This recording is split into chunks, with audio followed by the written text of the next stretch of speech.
ವಿಚಾರವನ್ನು ತೆಗೆದುಕೊಂಡು ಒಂದು ಸಮಗ್ರ ಅಧ್ಯಯನ ಮಾಡಿದ್ದಾರೆ ಅಂತ. ಆಡಳಿತ ಹೇಗಿತ್ತು, ಇಲ್ಲಿ ಸಂಪನ್ಮೂಲಗಳು ಹೇಗಿದ್ವು, ಮತ್ತೆ ರಾಜ್ಯದ ವಿಸ್ತಾರ ಎಷ್ಟಿತ್ತು, ಯಾವ ರಾಜರುಗಳು ಆಳಿದ್ರು, ಅಷ್ಟು ಅಲ್ಲದೆ ಮತ್ತೆ ಇಲ್ಲಿಯ ನಾಣ್ಯ ಕಾಯಿನೇಜ್ ಹೇಗಿತ್ತು, ಅಷ್ಟು ಸಮಗ್ರವಾಗಿರುವಂತಹ ಆರ್ಥಿಕ, ಸಾಮಾಜಿಕ, ಆಡಳಿತಾತ್ಮಕ ಅಷ್ಟು ವಿಚಾರಗಳನ್ನು ಕೂಡ ಅದರಲ್ಲಿ ಶಾಸನಾಧಾರಿತವಾಗಿ ಬರೆದಂತದ್ದನ್ನು ನೋಡ್ಬೋದು. ಶಾಸನಗಳು ಸಿಕ್ಕಿದ್ದು ಶಾಸನ ಅಂತಂದ್ರೆ ಕೈ ಬರಹದ ಶಾಸನಗಳು, ಒಲೆಗರಿಗಳ ಶಾಸನಗಳು. ಏನ್ ಹೇಳ್ತವೆ ಶಾಸನದಲ್ಲಿ, ಏನಿದೆ ಅದಕ್ಕೆ ಸಂಬಂಧಪಟ್ಟಂತೆ ಮಾಹಿತಿಗಳು ಸಿಗ್ತವೆ. ನಾವು ಈಗ ಬೇಕಾದಷ್ಟು ಹುಡುಕಿದ್ದೇವೆ, ಬೇಕಾದಷ್ಟು ಮಾಹಿತಿಗಳು ಸಿಗ್ತವೆ. ಹೇಗಾಗಿತ್ತು ಹೇಳುವಂತಹದ್ದಷ್ಟು ಮಾಹಿತಿಗಳು ನಮಗೆ ಸಿಗ್ತವೆ. ಶಿಲಾಶಾಸನ ಹೇಳುವಂಥದ್ದು ಆ ಕಾಲದಲ್ಲಿ ನಿಂತು ಹೋಗಿತ್ತು. ವಿಜಯನಗರದ್ದು ಬರುತ್ತೆ. ತಾಮ್ರ ಶಾಸನಗಳು ಸಿಗ್ತವೆ. ತಾಮ್ರ ಶಾಸನ, ತಾಮ್ರ ಪಟ್ಟದಲ್ಲಿ ಕೊರೆಯಲ್ಪಟ್ಟಂತಹ ಶಾಸನಗಳು ಸಿಗ್ತವೆ. ಬನ್ನಿ ಟೆಂಪಲ್ ಒಂದು ರೌಂಡ್ ಬರೋಣ. ಇದು 60 ವರ್ಷ ಕಟ್ಟಿದಂದ್ರೆ ಸುಮ್ಮನೆನಾ ದೇವಸ್ಥಾನ? ಇಲ್ಲಿ ನೋಡಿ, ಈ ಭಾಗದಲ್ಲಿ ಇದ್ದಂತಹ ಇದು ಆ ಕಾಲಘಟ್ಟದಲ್ಲಿ ಹಚ್ಚಿದಂತಹ ಬಣ್ಣಗಳೇ. ಇದು ರೆಡ್ ಆ ಕಾಲಘಟ್ಟದಲ್ಲಿ ಹಚ್ಚಿದಂತಹ ಬಣ್ಣಗಳು.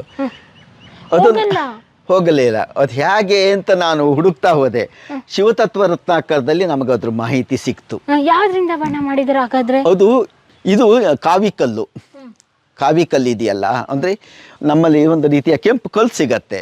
ಅದು ಪ್ಲಸ್ ಎಮ್ಮೆಯ ಚರ್ಮ, ಅಂದರೆ ಇನ್ನು ಫ್ರೆಶ್ ಎಮ್ಮೆ, ಅಂದರೆ ಸತ್ತ ಎಮ್ಮೆಯ ಚರ್ಮವನ್ನು ಕೂದಿಸಿದಾಗ ಒಂದು ರೀತಿಯ ಅಂಟು ಬರುತ್ತೆ. ಆ ಅಂಟಿಗೂ ಅದನ್ನು ಲೋಳೆ ಸರ ಅಂತ ಹೇಳ್ತೇವಲ್ಲ, ಅಲೋವೆರಾ ಹಾಕಿ ಅದನ್ನು ಅರ್ದಾಗ ಅದು ಲುಬ್ರಿಕೇಟ್ ಆಗುತ್ತೆ. ಅದಕ್ಕೆ ಕಾವಿಕಲ್ ಹಾಕಿದರೆ ಈ ಬಣ್ಣ ಬರುತ್ತೆ. ಹರ್ತಾಳ ಹೇಳುವಂಥದ್ದು ಹಾಕಿದರೆ ಹಸಿರು ಬಣ್ಣ ಬರುತ್ತೆ. ಹೀಗೆ ಬೇರೆ ಬೇರೆ ಬಣ್ಣ ಮಾಡುವಂತಹ ಮಾಹಿತಿ ಆ ಕೃತಿಯಲ್ಲಿ ನಮಗೆ ಸಿಗತ್ತೆ.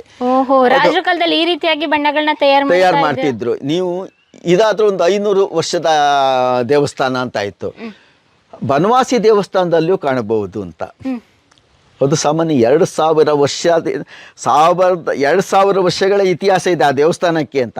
1600ರ ತನಕವೂ ಕೂಡ ಆ ದೇವಸ್ಥಾನ ನಿರ್ಮಾಣ ಆಗಿದೆ ಅಂತ ಗೊತ್ತಾಯ್ತಾ. ಅಷ್ಟು ಅಂದರೆ ಒಂದೇ ಕಾಲಘಟ್ಟದಲ್ಲಿ ಯಾವ ದೇವಸ್ಥಾನವೂ ಕೂಡ ಪೂರ್ಣವಾಗಿ ಆಗಿರೋದಿಲ್ಲ. ಈ ದೇವಸ್ಥಾನವೂ ಅಷ್ಟೇ. ಇಲ್ಲೇನು ಬರ್ದಿದ್ದಾರಲ್ಲ,